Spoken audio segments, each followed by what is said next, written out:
Michael Anderson, a 7-year-old son of a millionaire, saw the housekeeper hiding to eat leftovers, and his life changed. Subscribe to the channel and comment where you are watching from. The Anderson mansion stood majestically on Maple Street, in the heart of the Hamptons, like a monument to American wealth. Its 3 stories of travertine marble and bulletproof glass dominated a 2,000-square-foot lot, where palm trees flanked the main entrance. The wrought iron automatic gate, imported from Italy, protected not just a property, but an entire lifestyle that few in the country could even imagine. It was a rainy Tuesday in March when everything began to change. Michael Anderson had quietly descended the marble stairs at 9 o'clock at night, barefoot to avoid making noise. His parents, Edward and Patricia, were in the study discussing business with tense voices echoing through the main hall. The boy, with his neatly combed light brown hair and curious green eyes, wore a silk pajama set with his initials embroidered by hand. "I need water," he murmured to himself, mentally justifying his little nighttime adventure. The house took on a different atmosphere at night. The indirect lights cast long shadows in the spacious corridors, and the silence was broken only by the distant sound of rain tapping against the stained glass ceiling. Michael knew every corner of that mansion, from the library with its 3,000 leather-bound books to the music room with the grand Steinway piano that his mother rarely played. As he passed the pantry, a soft noise caught his attention. The door was ajar, and a faint light leaked through the crack. Michael approached with the typical curiosity of a child, without any malice. What he saw through the small opening made his heart tighten in a way he couldn't comprehend. Mrs. Johnson was crouched next to the service refrigerator, eating small pieces of chocolate cake with her hands that had been left over from dinner. She nervously glanced around with each bite, as if she were doing something forbidden. Her hands, always so careful when preparing his breakfast in the morning, trembled slightly as she picked up the crumbs that fell to the floor. Mrs. Johnson was 53 years old and had a face marked by life, but her brown eyes still sparkled with a maternal sweetness that had won Michael over from the very first day she started working. Originally from a small town in New Jersey, she had arrived in New York 3 years earlier with a worn suitcase and the determination of someone with no choice. Her gray hair was always tied in a simple bun, and she wore her navy blue uniform impeccably pressed, even after 14 hours of work. "Mrs. Johnson?" Michael gently pushed the door open. The woman jumped so much that she dropped the piece of cake on the floor. Her eyes widened in shock and embarrassment, and she quickly stood up, wiping her hands on her apron. "Michael, what are you doing here, my dear? It's past your bedtime."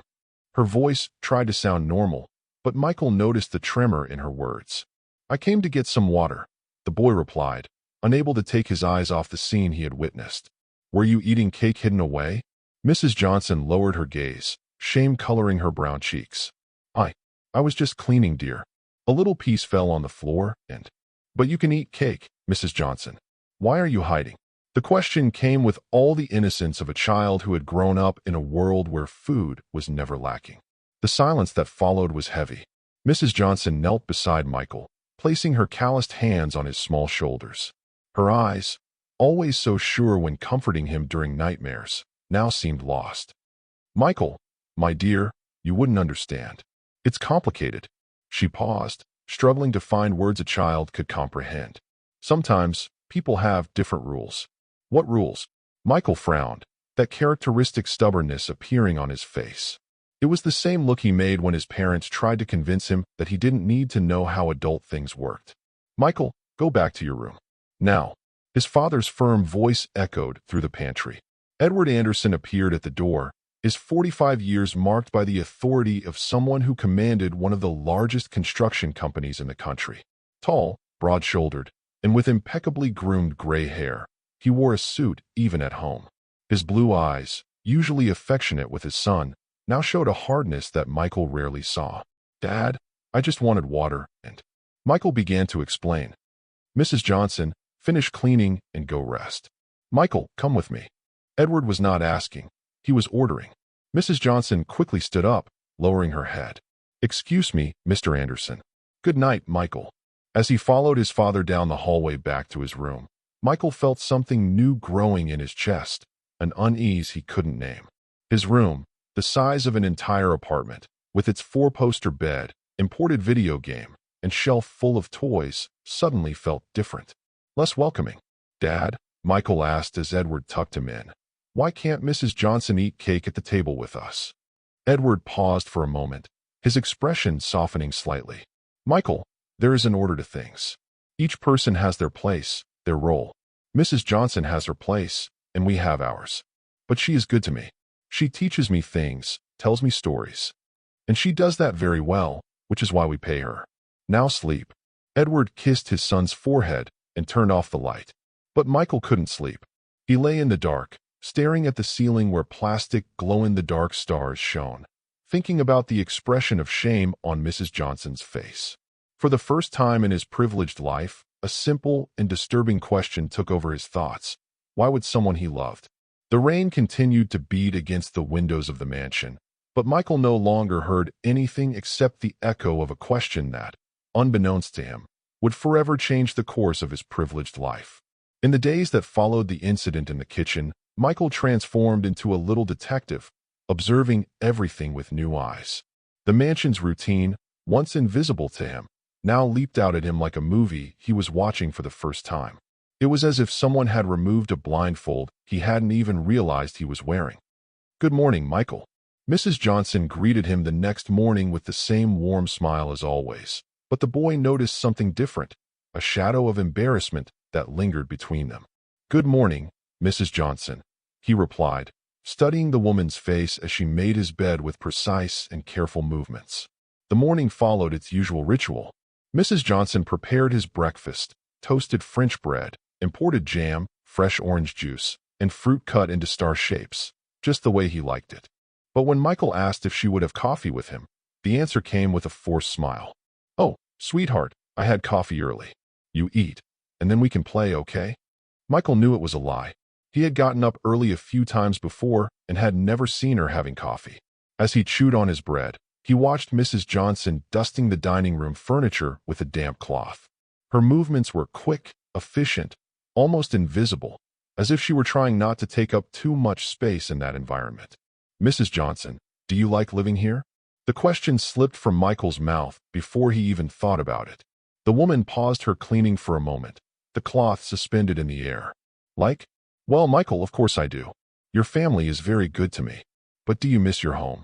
This time, Mrs. Johnson sat down beside him, her calloused hands resting on the fine wooden table. "I do miss it, my angel. I miss my mother, my boy. But it's here that I work to take care of them. You understand?" "Your boy? Do you have a son?" Michael's eyes widened, genuinely surprised. "I do. His name is Marcus. He's 15 and studying at a good school in a small town in New Jersey. I'm here for him." Mrs. Johnson's face lit up as she spoke of her son, but it also filled with a melancholy that Michael had never noticed before. At that moment, something clicked in the boy's mind. Mrs. Johnson took care of him every day, but she had a son far away, whom she supported by sending money. The irony of this situation was too heavy for his childlike understanding, but he felt its weight in his chest. After breakfast, Michael went to his private lessons with Mr. Anderson, who came 3 times a week to teach math and English. But today, his attention was divided. Through the library window, he watched Mr. Thompson, the gardener, working under the strong March sun. Mr. Thompson was 62 years old and had been taking care of the mansion's gardens for 5 years. He was a thin man, with sunburned skin and hands that looked like they were made of leather. He always wore a faded plaid shirt and a worn straw hat. Michael had seen him since he was little, but he had never really paid attention to his work. "Michael, are you listening to me?" Mr. Anderson followed his gaze to the window. "Ah, Mr. Thompson. A hard worker, that man. I've never seen anyone so dedicated." "Sir, why does Mr. Thompson work so hard?" Michael asked, not taking his eyes off the man who was trimming the grass with mechanical movements. "Well, it's his job, Michael. He enjoys what he does." But Michael doubted that answer. There was something in Mr. Thompson's hunched posture, in the way he wiped the sweat from his forehead with his shirt sleeve, that didn't seem to indicate pleasure, but rather necessity. During lunch, Michael made a discovery that deeply disturbed him. His parents were discussing the birthday party they would throw next month for 200 guests. "We'll have to let Mrs. Smith know to prepare the special menu," Mrs. Anderson said, absent-mindedly stirring the salad. His mother, at 40, maintained impeccable elegance even at home, with her blonde hair always styled in clothes that cost more than many minimum wages. "And what about dessert?" Mr. Anderson asked, flipping through some papers while eating. "I already ordered from that French bakery. It's going to cost a fortune, but it's worth it." Michael slowly chewed his plate, grilled salmon with organic vegetables, prepared by Mrs. Smith. "Mom, will Mrs. Smith eat at the party too?" Mrs. Anderson laughed, finding the question amusing. "Of course not, dear. She'll be working, preparing, and serving." "Why do you ask such a thing?"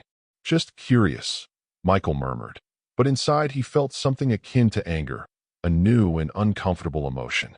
In the afternoon, he decided to explore parts of the house he normally ignored. He asked Mrs. Johnson to show him where she kept her things, pretending it was a game of hide-and-seek. "Oh, Michael, my things are in the little room at the back. But it's very small and messy. You won't like it." Mrs. Johnson tried to discourage him. "I want to see." "Please, Mrs. Johnson." Reluctantly, she led him down a narrow corridor at the back of the house that Michael had never walked through. The contrast was shocking. While the social area of the house had high ceilings, marble, and crystal chandeliers, this part had simple masonry walls, burnt cement floors, and basic lighting. Mrs. Johnson's room was tiny, no more than 8 square meters. A single bed pushed against the wall, a small wardrobe, and a table with an old 14-inch television. On the table, Michael saw 2 photos, one of an elderly woman smiling and another of a skinny teenager in a school uniform. "This is your mother and your son?" asked Michael, gently touching the simple frames. "Yes, my treasure. My mother, Mrs. Johnson, and my Marcos."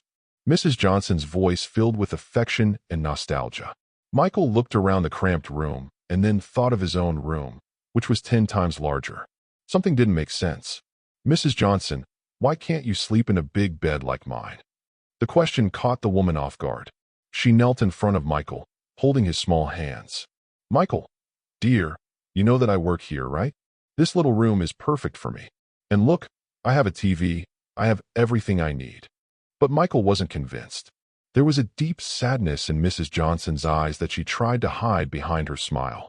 He began to realize that many of the things adults told him were half-truths, simplified explanations that didn't do justice to the real complexity of life. That night, during dinner, Michael watched closely how the dynamics of the house worked. Mrs. Smith, a cheerful 45-year-old woman, short and always smiling, elegantly set the table. She had prepared a sophisticated dinner, an appetizer of bruschetta with organic tomatoes, a main course of filet mignon with red wine sauce, and a dessert of molten chocolate cake. "It's delicious, Smith," praised Mr. Anderson, not lifting his eyes from his phone. "Thank you, Mr. Anderson," she replied, with a smile that didn't reach her eyes. Michael followed her with his gaze as she returned to the kitchen. Through the slightly open door, he saw Mrs. Smith sitting at a small table, eating a plate of rice, beans, and a fried egg, a completely different meal from what she had prepared for the family. "Why doesn't Mrs. Smith eat the same food she made for us?" Michael suddenly asked, making his parents stop chewing. Eduardo and Patricia exchanged an uncomfortable glance. "Michael, everyone has their preferences," Patricia replied diplomatically. "But she made the food. Doesn't she like what she makes?" "Son, those are adult things you don't need to worry about." Mr. Anderson concluded the topic with a tone that allowed no argument. But Michael was worrying a lot. That night, lying in his bed, he mentally listed all the strange things he had observed. Mrs. Johnson eating in secret, Mr. Thompson working under the hot sun without breaks, Mrs. Smith eating different food from what she prepared, all the staff sleeping in tiny rooms while the house had huge empty spaces. For the first time in his life, Michael questioned whether what his parents called the natural order of things was really natural, or if it was just a pretty way of saying that some people mattered more than others. And this discovery hurt more than any physical injury he had ever suffered. The following week brought Michael a series of revelations that further shook his perception of the world. Like a curious child who discovered a new game, he began to observe every detail of the household routine with almost scientific attention. But unlike a game, these discoveries left him increasingly restless. On Thursday morning, Michael woke up earlier than usual. The sun was just beginning to filter through the heavy curtains of his room when he heard noises coming from the kitchen. Barefoot and still in his pajamas, He tiptoed down the marble stairs, trying not to make noise. The hall clock read 5:40 in the morning. In the kitchen, he found Mrs. Smith already working for at least an hour. She was kneading the dough for the homemade bread the family would eat for breakfast, her arms moving in a steady, tired rhythm. Next to her, a large pot was boiling with water for coffee, and she had already peeled fruits for fresh juice. Mrs. Smith. Michael appeared in the doorway, startling the woman. "Oh, Michael, you scared me, dear. What are you doing up so early?" She wiped her hands on her apron, trying to smile despite her evident exhaustion. "I couldn't sleep. Do you always wake up this early?" Mrs. Smith hesitated for a moment, as if calculating what she could or couldn't say to a 7-year-old. "Yes, dear. I need to prepare everything fresh for you. But what time did you sleep last night?" The question caught Mrs. Smith off guard. She remembered the party the employers had thrown the night before for some business associates. She had stayed up until almost midnight washing dishes and organizing the kitchen. "Oh, it wasn't too late, dear. I'm used to it." Michael knew that was another half-truth. He had heard his parents talking about how the house had been spotless after the party, praising the staff's work. If Mrs. Smith was awake at 5 in the morning and had worked until midnight, that meant she had slept less than 6 hours. "Can I help you?" Mrs. Smith smiled, this time a genuine smile. "Of course, my angel. You can help me set the table." As they placed the silver plates and cutlery on the dining table, Michael took the opportunity to ask more questions. "Mrs. Smith, do you have children?" "Yes, I do. 2 beautiful girls, Emily and Sarah. Emily is 12, and Sarah is 9, almost your age." "Where do they live?" "They live with their grandmother in Brooklyn." "It's far from here, Michael." "Very far." The melancholy in Mrs. Smith's voice was unmistakable. Michael stopped arranging the napkins. "You don't live with your daughters?" "I can't, dear. I work here from Monday to Saturday. I only go home on Sunday. But that's how it is, right? To take care of them, I need to work." The cruel logic of the situation hit Michael like a punch in the stomach. Mrs. Smith spent the whole week taking care of him, a child who had everything, while her own daughters were far away from her. And he never. I had thought about this before. Do they miss her? Mrs. Johnson's eyes filled with tears that she tried to hide, pretending something had gotten in her eye. "They do, Michael. Just like I miss them. But that's life, right? We do what we have to do." At that moment, Mr. Anderson came down for coffee, interrupting the conversation. He was dressed in one of his tailored suits, his hair perfectly styled, and his Swiss watch gleaming on his wrist. "Good morning, son. You woke up early today." "Good morning, Dad. I was helping Mrs. Smith." Mr. Anderson looked at the set table and nodded in approval. "Very good, Smith. As always, perfect." "Thank you, Mr. Anderson," she replied, already heading back to the kitchen to fetch the hot coffee. During breakfast, Michael watched his father reading the financial newspaper while sipping his imported espresso. Mr. Anderson occasionally commented on the stock market or some political news, but he never asked about Mrs. Smith or any household staff. "Dad," Michael suddenly said, "why can't Mrs. Smith see her daughters during the week?" Mr. Anderson lowered the newspaper, his eyebrows slightly furrowing. "What do you mean, Michael?" "She has 2 daughters, but only sees them on Sunday. Isn't that sad?" "Michael, she has a weekly day off, like all the staff. That's how it works." Mr. Anderson went back to reading the newspaper, clearly annoyed by the direction of the conversation. "But if I had to stay away from you and Mom for a whole week, I would be very sad." Mr. Anderson sighed and folded the newspaper. "Son, those are different situations. We pay her a good salary. She has housing and meals here. It's a good job. But does she prefer to be with her daughters or work here?" The question made Mr. Anderson visibly uncomfortable. He stood up, adjusting his jacket. "Michael, you are too young to understand these things. Focus on your studies and let the adults deal with adult problems." After Mr. Anderson left for work, Michael decided to explore more. He asked Mrs. Johnson to show him where Mr. Thompson's room was. Reluctantly, she took him to the small outbuilding at the back of the property, near the garage where the family's 3 cars were kept. Mr. Thompson's room was even smaller than Mrs. Johnson's. It had no window, just a small skylight that let in little natural light. The smell of dampness was strong, and Michael noticed dark stains on the ceiling, signs of leaks that had never been repaired. "Mr. Thompson lives here?" Michael asked incredulously. "Yes, dear. He likes it because it's close to the garden he takes care of." Mrs. Johnson tried to sound positive, but her voice was not convincing. Michael thought of his own room, with its 2 large windows, air conditioning, and even a small balcony overlooking the garden. The contrast was striking. That afternoon, during his piano lessons with Mrs. Helena, Michael couldn't concentrate. His small hands played the keys mechanically while his mind processed everything he had discovered. The teacher, an elegant woman in her 50s, noticed his distraction. "Michael, you seem very unfocused today. Did something happen?" "Mrs. Helena, do you think it's fair that some people have small rooms and others have big ones?" The question caught the teacher off guard. "Well, Michael, that depends on many things. On each person's circumstances, the work they do. But if a person works hard, shouldn't they also have a nice room?" Mrs. Helena realized she was treading on delicate ground. "Michael, every family has its own organization. The important thing is that everyone is treated with respect and dignity." This answer planted a new seed in Michael's mind. Dignity. He didn't know this word well, but he sensed it had to do with how people deserve to be treated. And he began to question whether everyone in his house was truly treated with dignity. By the end of the afternoon, Michael made a discovery that shocked him deeply.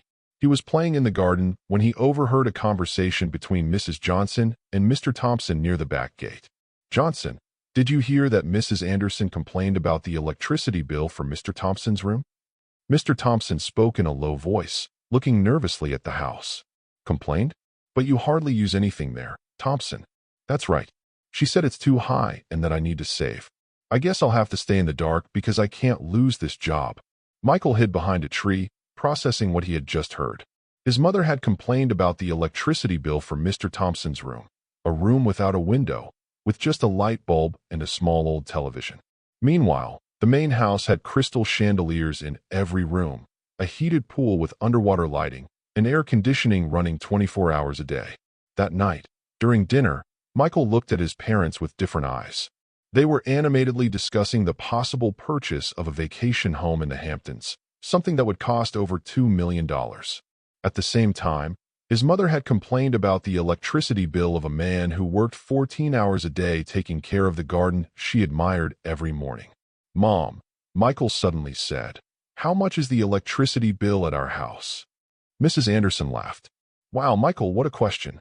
Why do you want to know?" "Just curious. Is it very expensive?" "Well, it's not cheap. A house this size consumes a lot of energy. But it's not something you need to worry about, dear." Michael chewed slowly, thinking, if the electricity bill for the whole house wasn't a problem, why was the small amount used by Mr. Thompson a cause for complaint? That night, lying in his king-sized bed, Michael had a reflection that changed something fundamental within him. He realized that the word fair, which he had always heard in children's stories where heroes fought in the battle against villains, had much more complex meanings in real life. And for the first time, he began to wonder which side of history he was on. The month of April brought a discovery that would forever change Michael's perspective on his family and himself. It was on a rainy Saturday afternoon, when the boy was playing alone in the library, that everything changed. His parents had gone out for a charity lunch at the country club, and the house was quieter than usual. Michael was flipping through a photo book of Brazil when he heard Mrs. Johnson talking on the phone in the hallway. Her voice sounded different, more emotional, almost tearful. Curiosity led him to the library door, where he could hear the conversation without being seen. "Mom, I know you're tired, but I can't come back now." "No, Mom, I haven't forgotten about Marcus." "How could I forget my son?" Mrs. Johnson's voice trembled. "I know he needs me, but if I leave here now, how will I pay for his school?" Michael moved closer, his heart tightening as he heard the suffering in the voice of the woman who raised him. "Do you think it's easy for me to be away? Do you think I don't cry every night thinking about you too?" Mrs. Johnson sobbed quietly. "But Marcus is doing well in school, Mom. He'll get into a good university. That's why I'm here." A long silence followed, during which Michael could only hear Mrs. Johnson's muffled sobs. "I know, Mom. I know that 15 is a difficult age. I wish I could be there for him, but, Mom, the way things are, if I don't work in a house like this, Marcus will have to stop studying and work to help take care of you." Michael felt as if he had been punched in the stomach. Mrs. Johnson had a son the same age as the older boys at his school, and that boy was far from his mother, so she could take care of Michael. The irony of the situation was too cruel for his young mind to fully process. but he felt the weight of injustice in his chest. No, Mom, please don't tell Marcus that. Don't say he's a burden. My boy is growing up without his mother for a good reason. He'll understand when he's older. Mrs. Johnson hung up the phone and stood in the hallway for a few minutes, crying silently. Michael watched her through the crack in the door, seeing for the first time the strong woman who raised him completely vulnerable. She wiped her eyes with the back of her hand and took a deep breath, composing herself before returning to work. That night, Michael couldn't eat dinner properly. He pushed the food around on his plate while watching Mrs. Johnson set the table with the same dedication as always, as if she hadn't spent the entire afternoon worrying about the family she left behind. "Michael, aren't you hungry?" asked Mrs. Anderson, noticing that her son had barely touched his plate. "Not much, Mom. Are you feeling okay? Do you want me to call Dr. Smith?" "No need. I'm just not very hungry." But the truth was that Michael had lost his appetite upon realizing that while he had access to the best doctors in the city at any time, Mrs. Johnson worried about the health of her elderly mother in New Jersey without being able to do anything about it. On Sunday morning, Michael decided to take action. It was Mrs. Johnson's day off, and he knew she always went to visit a distant cousin who lived in a neighborhood in Queens on the other side of the city. But today, for the first time, he wanted to understand this journey better. "Mrs. Johnson, can I ask you something?" "Of course, dear. What do you want to know?" "How do you get to your cousin's house?" Mrs. Johnson smiled, but Michael noticed a shadow of embarrassment in her eyes. "I take the bus, Michael. It's far, but I like to travel." "How long does it take?" "About 3 hours to get there, 3 to come back. But it's no problem. I'm used to it." Michael quickly did the math. Mrs. Johnson only had 24 hours off per week, and she spent 6 of them on crowded buses to be able to see a piece of the family that still remained in New York. That left only 18 hours for her to rest, and even then, she was probably helping her cousin with something. "Don't you get tired?" "I do, dear. But that's how it is. Family is important, right?" That afternoon, while Mrs. Johnson was out, Michael decided to explore something that had been intriguing him for weeks.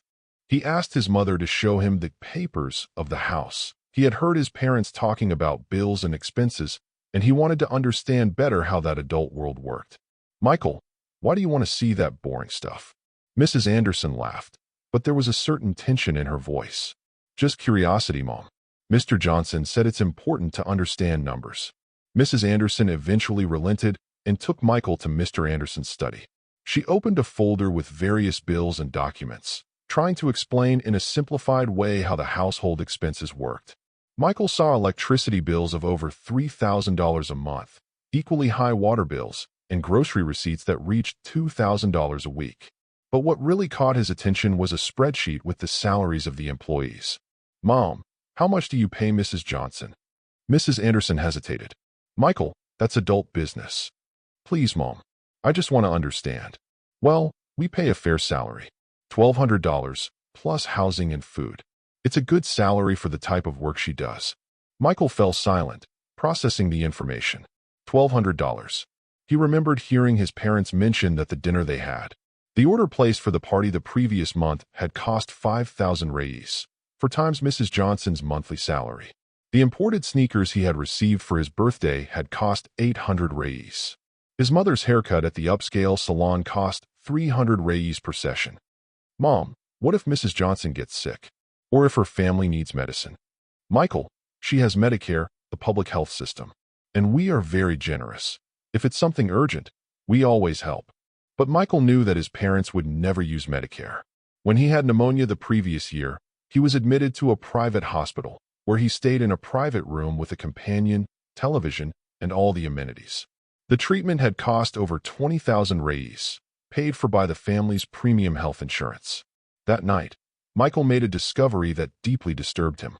He was organizing his toys when he found a doll he had received the previous Christmas, an imported doll from France that had cost over 500 reais and with which he had played only a few times. 500 reais. Almost half of Mrs. Johnson's monthly salary spent on a doll that was forgotten at the bottom of the toy chest.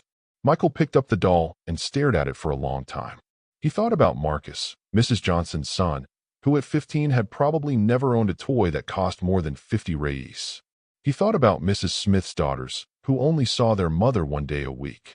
He thought about Mr. Thompson, who at 62 still worked under the scorching sun because he couldn't retire. And then, Michael asked himself a question that would forever change his relationship with the world. If I have so much, why do the people who love me the most have so little? This question echoed in his mind throughout the night.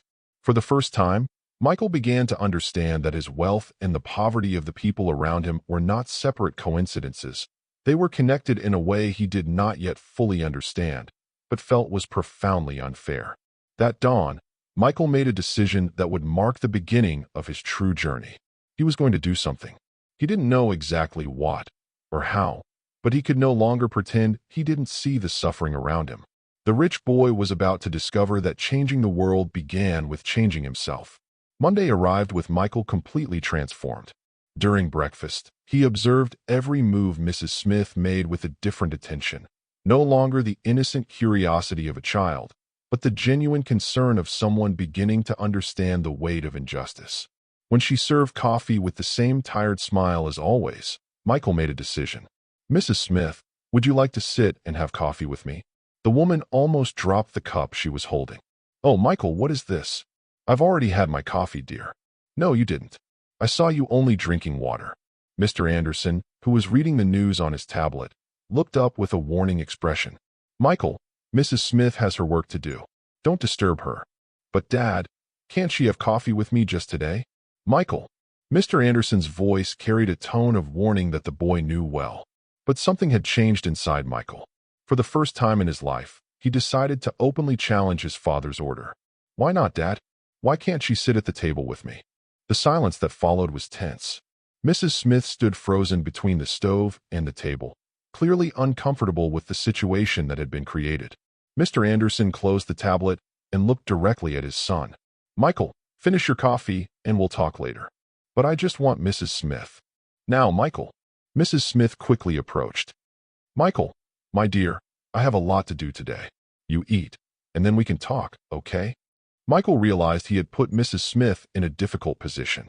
It wasn't her refusing to sit with him. She was protecting her own job. This realization made him even more determined to do something. After breakfast, Mr. Anderson took Michael to the study. The environment, with its shelves of business law books and framed diplomas, had always intimidated the boy. Today, however, he felt different. "Michael, we need to talk about your behavior." Mr. Anderson sat behind the mahogany desk, assuming a formal posture. "You are asking inappropriate questions and putting the staff in uncomfortable situations." "What do you mean, Dad?" "Asking Mrs. Smith to sit at the table with us is not appropriate. There is a hierarchy in the house, and you need to respect it." Michael took a deep breath, recalling the phone conversation he had overheard from Mrs. Johnson. "But why is there this hierarchy? Why do the people who work harder end up with less?" Mr. Anderson sighed, clearly impatient. "Michael, you are too young to understand these complexities. The world has worked this way for thousands of years. Each person has their place, their function. But who decided what each person's place is?"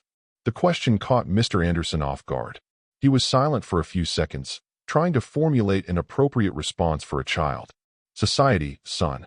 Each person's abilities, the opportunities." "And if Mrs. Johnson had had the same opportunities as Mom, would she be different?" Mr. Anderson stood up from his chair, visibly disturbed. "Michael, these are useless assumptions.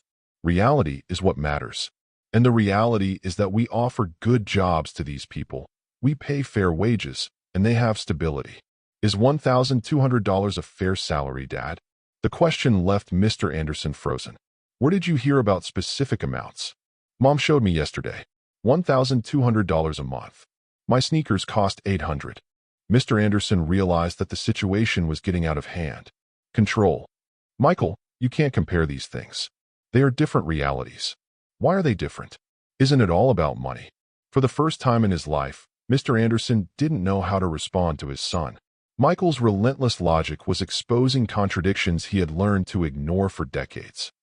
"Let's end this conversation here. You have classes soon." But Michael had no intention of ending anything.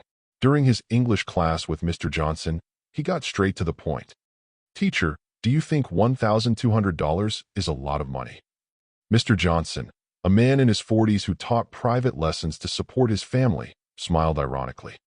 "It depends on the context, Michael." "For what?" to live for an entire month. The teacher's expression changed.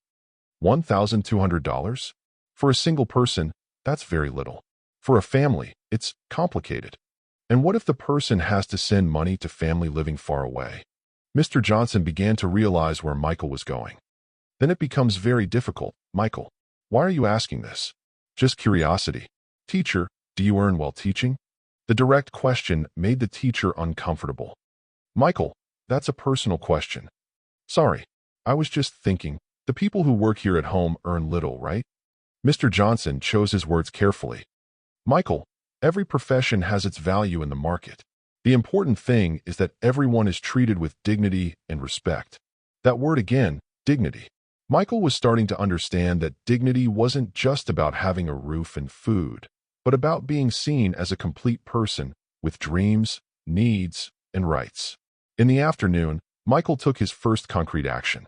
He went to his room and grabbed his weekly allowance, $200 that his parents gave him for small expenses.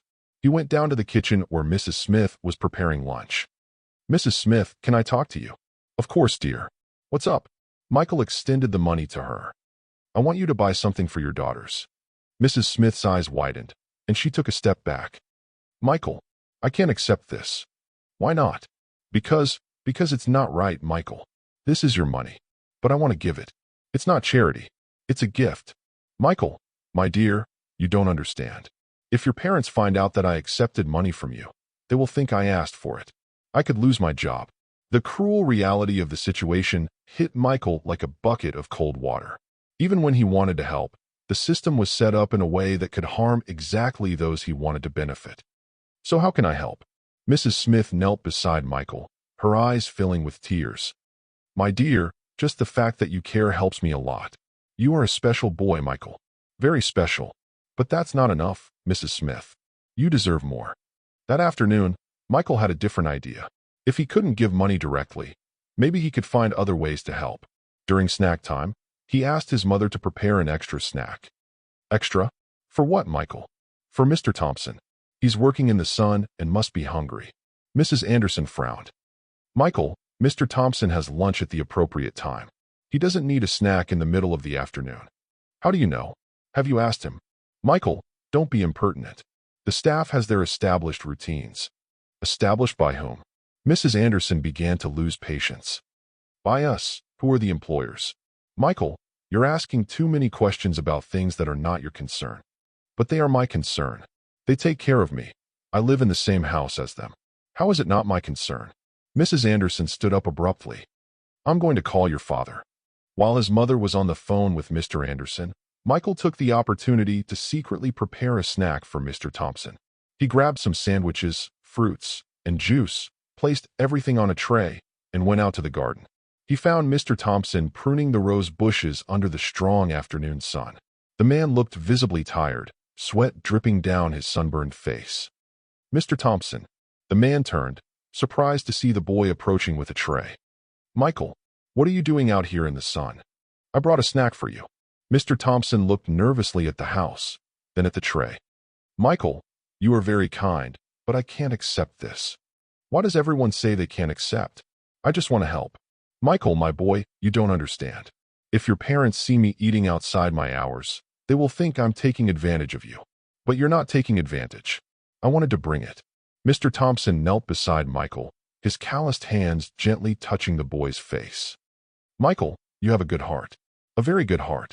But things are complicated for us adults. Sometimes, the best intentions can cause problems. At that moment, Mr. Anderson appeared in the garden, his expression serious and determined. Michael, come here. Now. Michael looked at Mr. Thompson, who had quickly stood up and returned to pruning the roses with nervous movements. He understood that he had created another problem for someone who just wanted to help. Walking back to the house beside his father, Michael realized that his journey to change things would be much more complicated than he had imagined. But he also realized that he could no longer turn back. The rich boy had declared war on a system he didn't fully understand, but knew was deeply unfair. The conversation Mr. Anderson had with Michael that afternoon was different from all the others. For the first time, the successful executive found himself confronted with questions he couldn't adequately answer, coming from his 7-year-old son. In the study, With the door closed, Mr. Anderson tried a firmer approach. Michael, you are worrying your mom and me. This behavior has to stop. What behavior, Dad? This obsession with the staff. You are interfering with their work and creating awkward situations for everyone.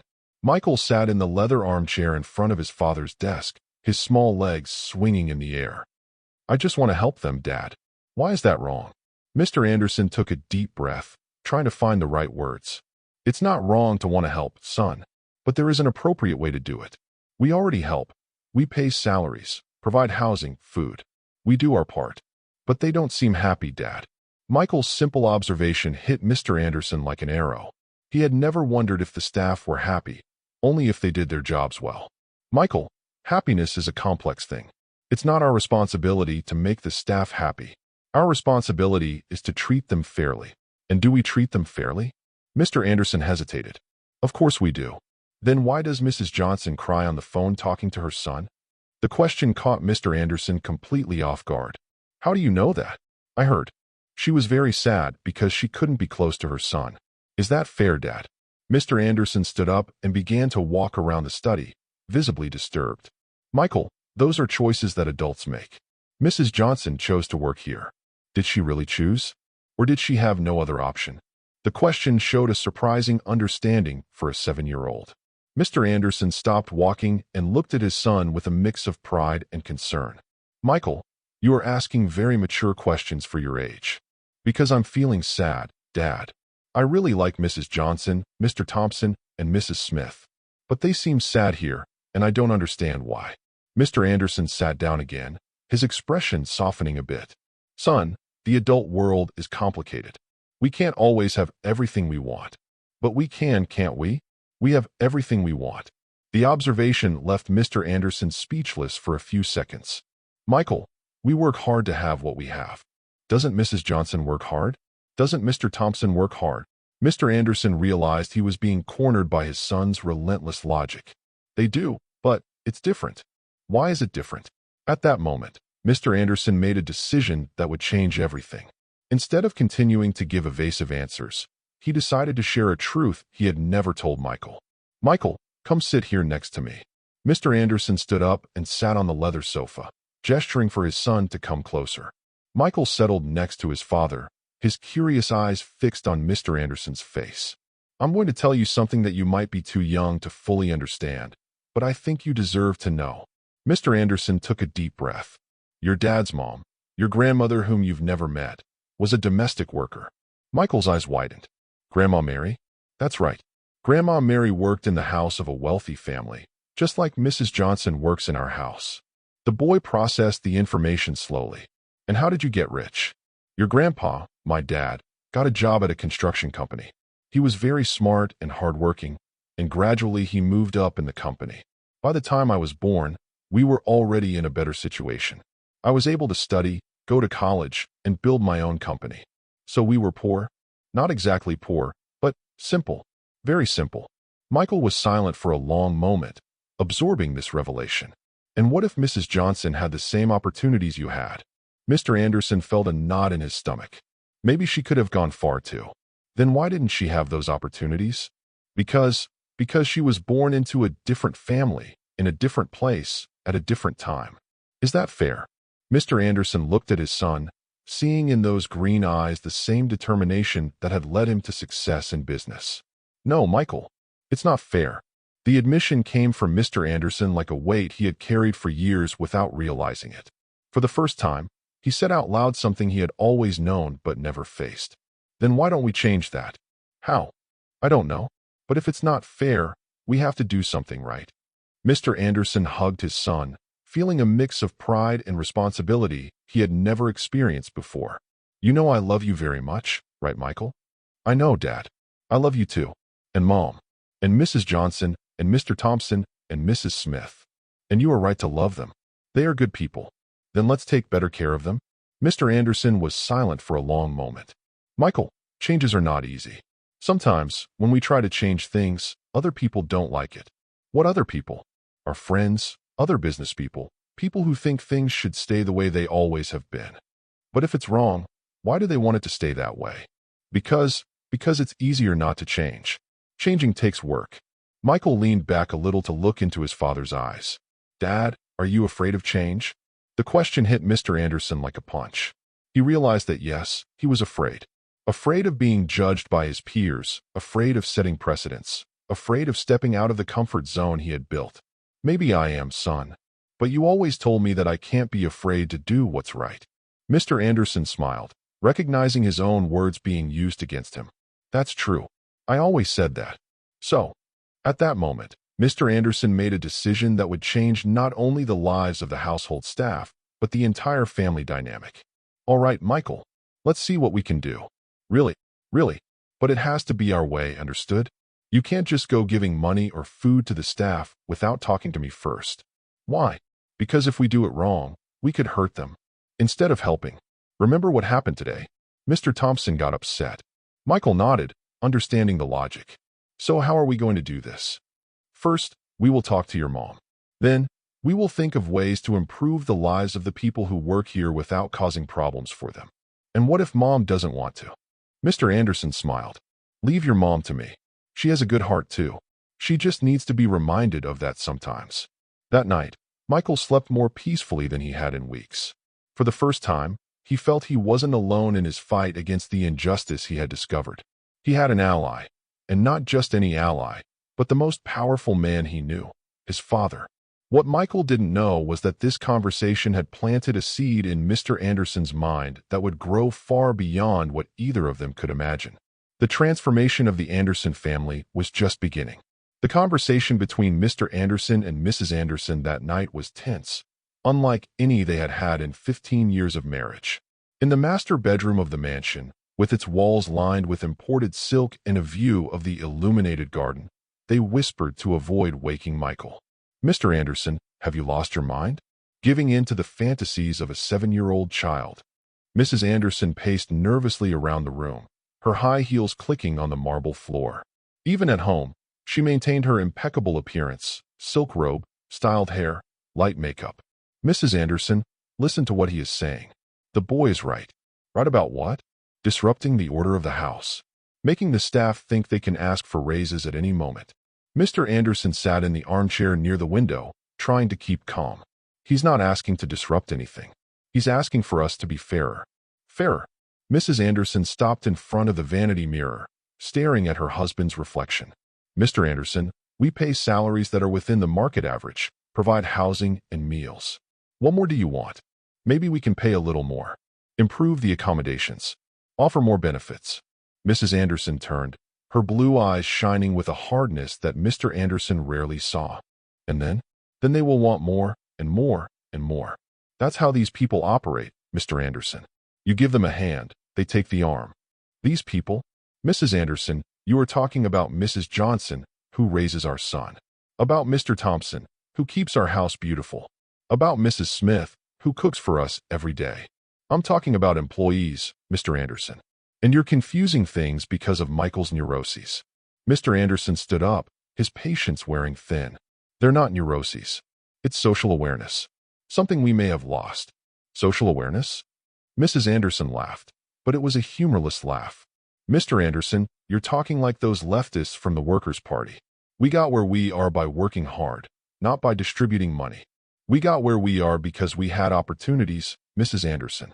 Opportunities that many people did not have. And so, life is like that. Not everyone can be a successful entrepreneur. Mr. Anderson looked at his wife with an expression she couldn't decipher. Do you remember where I came from, Mrs. Anderson? Of course I remember. But you worked hard, studied, and made something of yourself. And what if I hadn't succeeded? What if things had gone wrong? Would you have married me anyway? The question caught Mrs. Anderson off guard. She fell silent for a few seconds, her eyes drifting away from her husband's penetrating gaze. That's a ridiculous question, Mr. Anderson. It's an honest question. Did you fall in love with me or with the life I could offer you? Mr. Anderson, stop it. You're being unfair. Unfair? Mrs. Anderson, did you tell Michael that you also came from a humble background? The silence that followed was revealing. Mrs. Anderson sat on the bed, her hands trembling slightly. That's different. Why is it different? Because I overcame that. I transformed. I learned to behave, to speak, to dress. I deserve to be where I am. And doesn't Mrs. Johnson deserve it? Isn't she smart? Isn't she hardworking? Mr. Anderson, you don't understand. There is a difference between people like us and people like them. A difference of class, of education, of everything. A difference created by what, Mrs. Anderson? By God? By nature? Or by a system that keeps some on top and others below?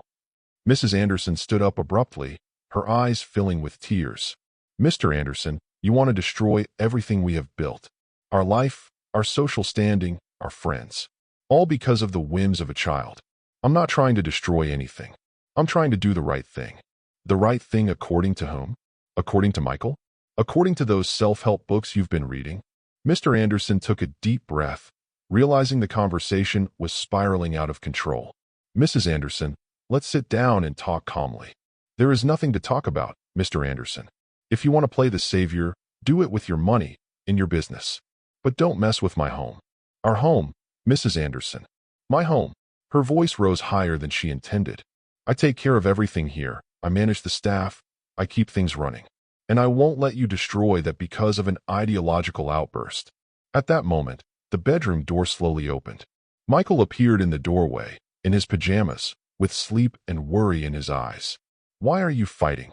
The boy's voice came out small and scared. Mr. Anderson and Mrs. Anderson looked at each other, realizing they had been overheard. Michael, go back to your room. We're not fighting. We're just talking. Mrs. Anderson tried to smile, but her voice trembled. But you were talking loudly, and Mom was crying. Michael approached the bed, his eyes going from one parent to the other. Is it because of what I said about Mrs. Johnson? Mr. Anderson knelt in front of his son. Michael, sometimes adults have different opinions about things. That's normal. But are you going to separate? The fear in Michael's voice was palpable. No, son. No one is going to separate. Mr. Anderson looked at Mrs. Anderson, who nodded reluctantly. So are you going to help Mrs. Johnson and the others? Mrs. Anderson took a deep breath, struggling to control her emotions. Michael, come here. The boy approached his mother, who pulled him to sit on the bed beside her. Michael, you need to understand something important. The world is complicated. Very complicated. And sometimes, when we want to help someone, we can end up making things worse. What do you mean, Mom? If we change too many things at once, it can cause problems for everyone. For us and for the staff too. Michael frowned, processing his mother's words. But if we don't change anything, they'll stay sad.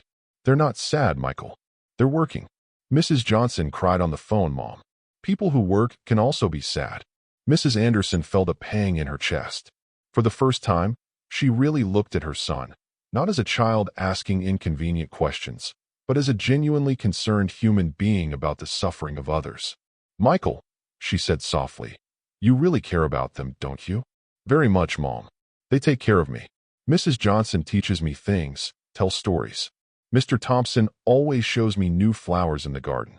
Mrs. Smith makes my favorite dishes. They are important to me. Mrs. Anderson looked at Mr. Anderson, then back at Michael. And do you think they aren't happy here? I think they like me, but they don't like being away from their families. And I think they work a lot and earn little. The child's brutal honesty hit Mrs. Anderson like a slap in the face. For a moment, she saw through her son's eyes, a woman who had distanced herself so much from her own origins that she could no longer see the suffering around her. Michael, she finally said, if Mom promises to think about these things, will you promise not to do anything without talking to us first? I promise, Mom. But will you really think about it? Mrs. Anderson looked at Mr. Anderson, who nodded encouragingly. I will think, Michael. I promise. After putting Michael back in bed, Mr. Anderson and Mrs. Anderson remained silent for a long time. Finally, Mrs. Anderson spoke. Mr. Anderson, I'm scared. Scared of what? Of remembering who I was before. Of remembering what it was like to be poor. Mr. Anderson moved closer and held his wife's hand. Patricia, remembering won't make us poor again. It can make us better people. That night, they both stayed up late, each lost in their own thoughts.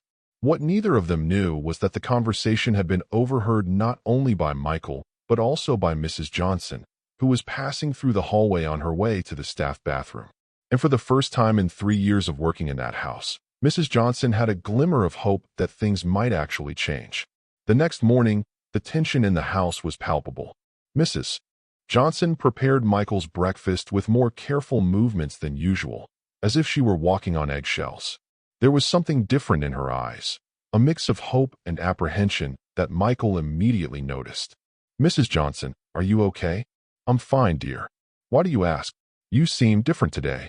Mrs. Johnson hesitated for a moment, her eyes meeting Michael's. "Michael, can I ask you a question?" "Of course. Why do you care so much about us?" "About the staff?" The question caught Michael off guard.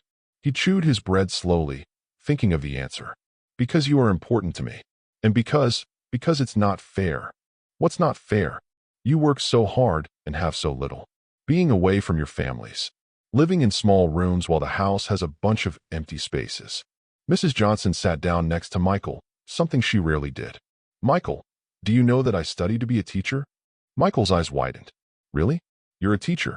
"I have a degree in education, yes. But I never managed to work in a school." "Why not?" "Because when I graduated, my husband died in a work accident. I had little Marcos and my mother to take care of. I needed a job that provided housing and food, in addition to a salary. Working as a domestic was the only option." Michael absorbed the information slowly. "But couldn't you go back to being a teacher now?" "To be a teacher, I would need to take refresher courses, get documents, pass exams. And during that time, who would support my family?" For the first time, Michael understood the cruel cycle of poverty. Mrs. Johnson couldn't escape her situation because she needed her current job to survive, but the current job didn't give her the time or resources to improve her life. "That's very unfair, Mrs. Johnson." "It's life, dear. But you know what makes me happy?" "What?" "Seeing that you are growing with a good heart. That is worth more than a lot of money." At that moment, Mr. Anderson entered the kitchen, already dressed for work. But instead of just grabbing his coffee and leaving, he stopped and looked at Mrs. Johnson. "Mrs. Johnson, can you talk to me after breakfast?" In the study, Mrs. Johnson paled. Conversations in the study usually meant dismissal or warning. "Of course, Mr. Anderson. Did I do something wrong?" "No, not at all. I just want to talk." After Mr. Anderson left to get the car, Michael held Mrs. Johnson's hand. "Don't worry. I think it's a good thing." "How do you know?" "Because yesterday I talked a lot with my dad, and he promised he would try to help you." An hour later, Mrs. Johnson knocked on the study door with her heart racing. Mr. Anderson was sitting behind the desk, but his demeanor was different from usual. "Les. Lucia, please have a seat." She sat at the edge of the chair, her hands clasped in her lap. "Lucia, how long have you been working with us?" 3 years, Mr. Anderson.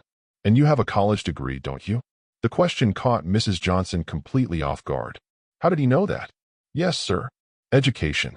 Why have you never mentioned it?" Because I didn't think it was important for the work I do here."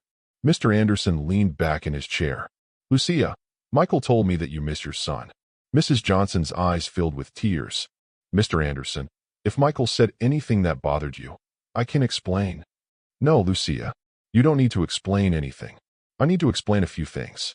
Mr. Anderson stood up and walked to the window, looking at the garden where Mr. Thompson was working. "Lucia, did you know that my mother was a domestic worker?" "I didn't know, sir." "She did. She worked her whole life in other families' homes to give me an education. And do you know what the difference is between you and her?" "I don't know, Mr. Anderson." "None.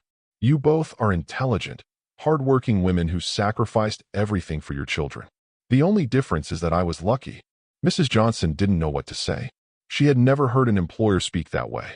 "Lucia, I want to make you a proposal." "What proposal, Mr. Anderson?" "First, I want to raise your salary to $2,000 a month. Second, I want you to have a day off during the week to visit your son. And third," Mr. Anderson paused, "I want to pay for your continuing education courses so you can return to teaching if you want." Mrs. Johnson was silent for a long moment, processing what she had heard. Then, she began to cry. "Mr. Anderson, are you serious?" "Completely serious. But there is one condition."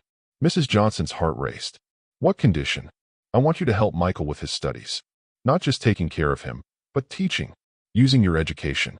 And I want you to help me understand how we can improve the conditions for the other employees as well." I don't know what to say." "Say that you accept." "I accept, Mr. Anderson. Of course, I accept." Mr. Anderson smiled. "Great. And Lucia, you can stop calling me Mr. Anderson. Just Eduardo is fine." That afternoon, Eduardo had similar conversations with Mrs. Smith and Mr. Thompson. To Mrs. Smith, he offered a salary increase, assistance for her daughters to study in private school, and the possibility of taking a culinary course she had always dreamed of. For Mr. Thompson, he proposed a private retirement plan and improvements to his accommodation. When Michael came home from school that day, he found a completely different atmosphere in the house. Mrs. Johnson was in the kitchen with Mrs. Smith, the two chatting animatedly about the new plans. Mr. Thompson was in the garden, but there was something different about his posture. He seemed more upright, more dignified. "Michael," Mrs. Johnson rushed to hug him. "You won't believe what happened." "What is it, Mrs. Johnson?" Your father changed everything. He's going to help me become a teacher again." Michael felt immense joy in his chest. "Really? And the others?" "Everyone, Michael." He talked to everyone. That night, during dinner, the family had the most honest conversation of their lives. Patricia, initially resistant, had been convinced by Eduardo throughout the day. "Michael," said Eduardo, "you taught us a very important lesson." "What lesson, Dad?" "That having money doesn't make us better than other people, and that our responsibility goes beyond just paying salaries." Patricia, who had been quiet for most of dinner, finally spoke. "Michael, I want to apologize to you." "Why, Mom?" "Because I had forgotten where I came from, and you helped me remember." "Where did you come from?" Patricia took a deep breath. "I grew up in a neighborhood in New Jersey, Michael. My father was a construction worker, and my mother was a cleaner. I studied hard, got a scholarship, and changed my life. But in the process, I forgot about the people who were left behind." Michael was silent, absorbing yet another family revelation. "And now, Mom, now we will do things differently. As a family." That night, Michael went to bed with a smile on his face for the first time in weeks. He had discovered that changing the world was possible, but it started with changing the people around him, one honest conversation at a time. What he didn't know was that this change in the Anderson household would be just the first step of a much larger transformation, affecting not only their lives, but the lives of many others. The true journey was just beginning. 3 months after the changes were implemented in the Anderson household, Michael watched with satisfaction the results of his small personal revolution. Mrs. Johnson had started her continuing education courses in education, and her face radiated a happiness he had never seen before. She now divided her time between taking care of Michael and formally helping him with his studies, using methods she had learned in college. "Michael, you've improved a lot in English," Mrs. Johnson said during an impromptu lesson in the library. "Your essays are more creative and organized." "It's because you teach better than Mr. Johnson," Michael replied, making Mrs. Johnson smile with pride. "Mr. Johnson is very good, Michael. It's just that now you have 2 teachers instead of 1. Mrs. Smith was also transformed. With the better salary and assistance for her daughters, she had brought the girls to a school closer to home and could see them twice a week. Mr. Thompson, on the other hand, had moved into a renovated room with a window, proper ventilation, and new furniture. But not everything was smooth sailing. The changes in the Anderson household did not go unnoticed by the family's social circle, and the first criticisms began to arise. "Patricia, have you lost your mind?" Helena Johnson, the wife of one of Eduardo's partners, did not hold back during a charity lunch at the country club. "Raising domestic workers' salary? Paying for courses? Soon they'll want to use the pool too." Patricia, who was still adjusting to the changes, felt uncomfortable with the comments. "Helena, it's not quite like that." "Of course it is. Patricia, you're setting a dangerous precedent. If this spreads, we will all have problems with our employees. They'll start demanding things." "Maybe they deserve to demand a few things," Patricia replied, surprising herself with the firmness of her response. Helena's eyes widened. "Patricia, you're sounding like a leftist." "I'm speaking as someone who remembers where they came from." The conversation quickly spread through the social circle of the elite in New Jersey. Within weeks, Eduardo began to feel pressure in his business as well. "Eduardo, we need to talk," said Robert Mendez, one of the largest suppliers for the construction company, during a work meeting. "I'm hearing some strange stories about changes in your household." "What stories?" "That you're spoiling the employees, paying for courses, raising salaries unnecessarily." "Is that true?" Eduardo took a deep breath. "Robert, what I do in my house is my business. Normally it would be. But when it affects our environment, it becomes our problem too. The wives of other businessmen are nervous. They think you're setting a bad example." Bad example? Treating people with dignity is a bad example. Eduardo, don't be naive. You know how it works.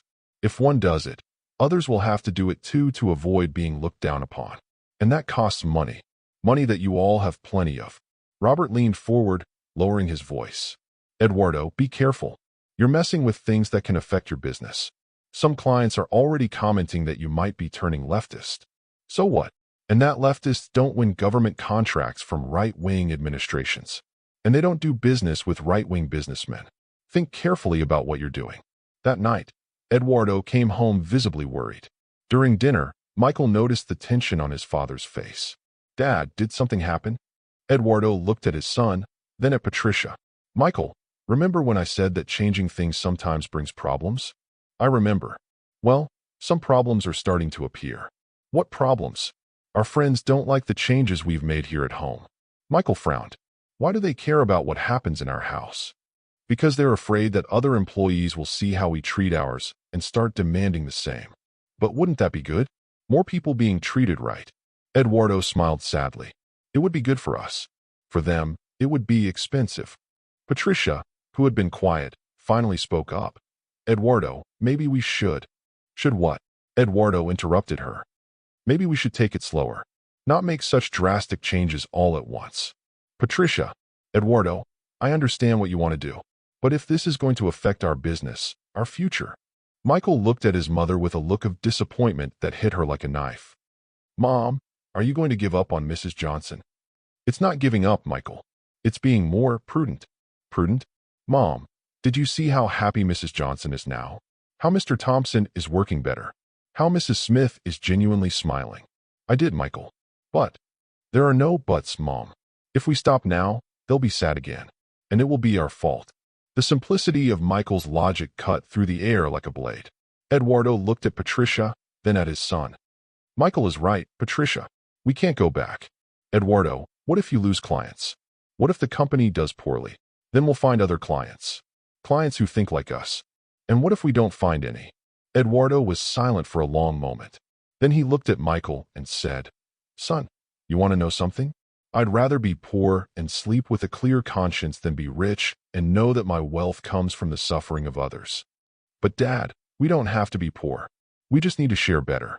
Michael's observation made Eduardo realize something fundamental. The problem wasn't wealth itself, but its excessive concentration. It wasn't necessary to impoverish to enrich others. It was necessary to distribute more fairly. You're right, Michael. And you know what we're going to do. What? We're going to show these people that it's possible to be successful while treating everyone with dignity. We're going to prove that fair companies can be prosperous. Patricia looked at her husband with a mix of admiration and concern. Eduardo, that's not going to be easy. The important things are never easy, Patricia, but they are necessary. That night, Michael had a conversation with Mrs. Johnson that would mark his memory forever. Mrs. Johnson, are you afraid things will go back to how they were before? I'm a little afraid, Michael. But you know what I've learned? What? That even if things go back to how they were, I will never be the same person again. Because now I know I deserve more. And no one can take that away from me. And Mark? How is he?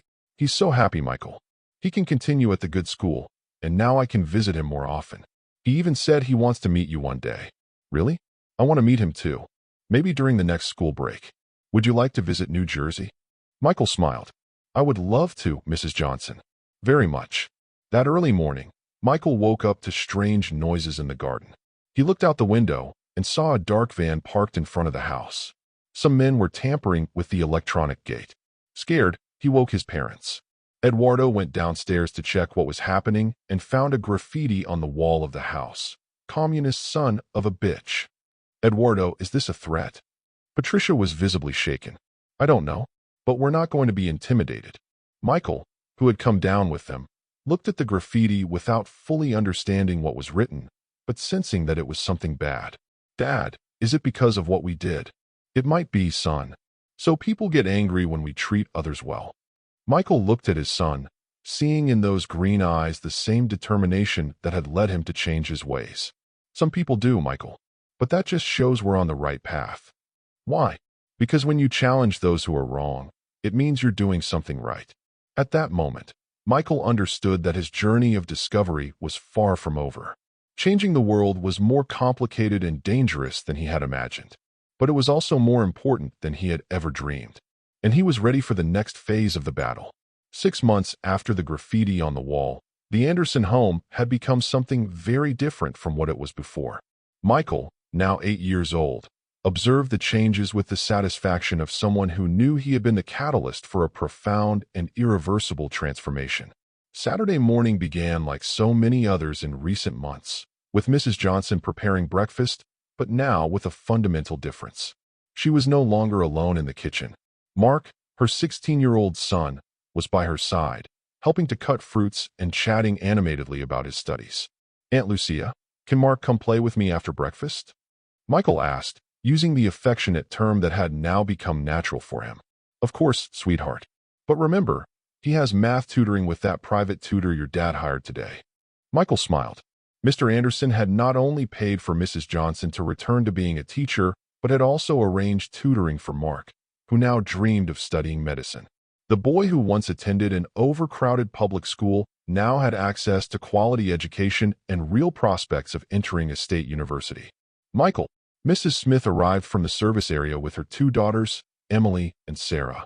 "The girls brought a new game for you to play."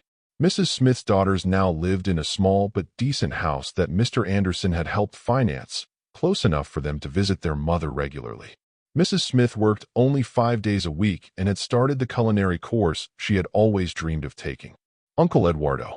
Sarah, Mrs. Smith's youngest daughter, ran to hug Mr. Anderson, who had just come down for breakfast. The informal address had established itself naturally. The staff were no longer the help. They were an extended part of the family. "Good morning, everyone." Mr. Anderson smiled, hugging Sarah back.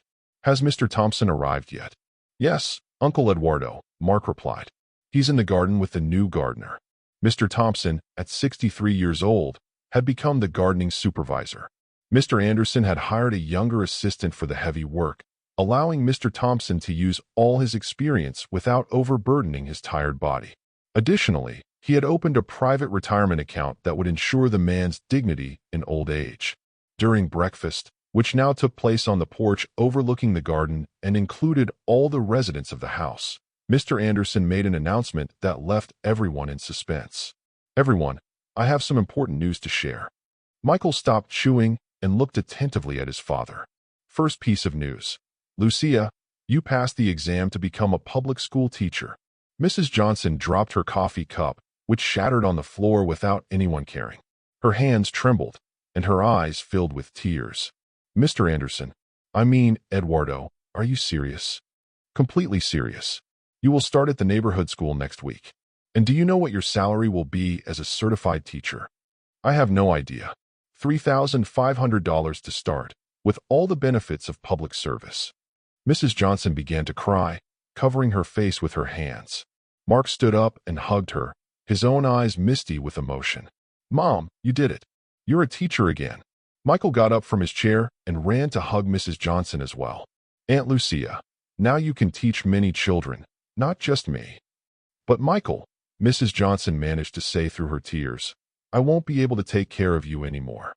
"Yes, you will. It will just be different. You will continue living here, but as our family, not as an employee." Mr. Anderson smiled at his son.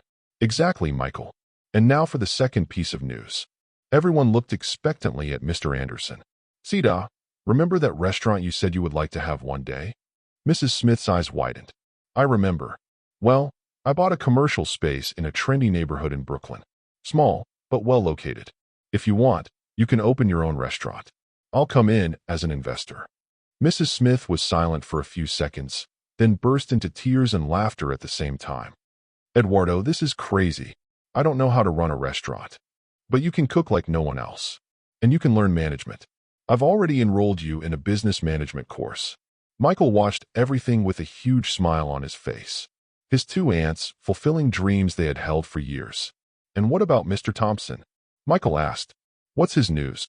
Mr. Anderson looked out the window where the man was calmly working in the garden. "Mr. Thompson is going to help me transform the company." "What do you mean, Dad?" "I'm going to create an urban gardening and social landscaping program. Mr. Thompson will be the coordinator, teaching other men his age to work with plants and gardens. We will serve public schools, parks, and hospitals. Patricia, who had been silently following everything, finally spoke. Eduardo, that's beautiful. But how is the company doing with all these changes? Mr. Anderson smiled. Better than ever, Patricia. Do you know why? Why? Because when you treat people well, they work better. Our productivity has increased, the quality. Adaptees, Dona Lucia Mrs. Johnson, Miguel Almeida Prado Michael Anderson, Eduardo Mr. Anderson, Dona Maria Grandma Mary, Minas Gerais New Jersey, Tia Lucia Aunt Mary, Marcos Mark, Cafeteria Coffee Maker, Mesa Grande Large Dining Table, Casa dos Almeida Prado Anderson Household. EU Assisti 8 Acqui I watched until here. The work has improved, and we are securing contracts with companies and governments that value social responsibility. And those clients who threatened to leave? Some actually left, but better ones came. Modern companies that understood that the future of business is sustainability and social justice.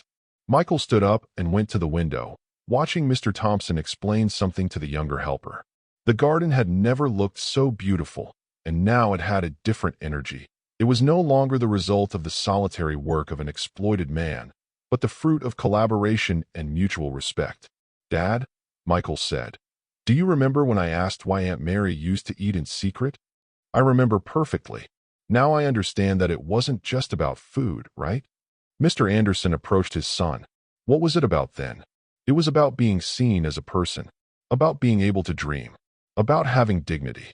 The word that Mrs. Johnson had taught months earlier now made complete sense to Michael. And you know what else I learned? Michael continued. What?